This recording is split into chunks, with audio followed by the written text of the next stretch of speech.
Muaro petiba simpang tigo ba simpang tigo. Pupui Tanduk. Pupui Tanduk termasuk alat musik sederhana yang memiliki nada tunggal.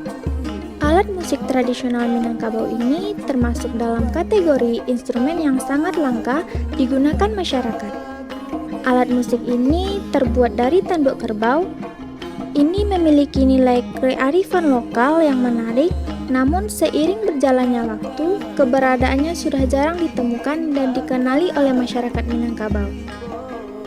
Pada masa lalu, bunyi pupui tanduk memiliki peran penting sebagai alat komunikasi bagi masyarakat Minangkabau. Pupui tanduk digunakan untuk memberikan kode atau isyarat dalam berbagai konteks. Alat musik ini seringkali dibunyikan sebagai penanda dalam upacara adat. Selain itu, pupui tanduk juga berfungsi sebagai alat komunikasi untuk menyampaikan informasi penting kepada masyarakat sekitarnya.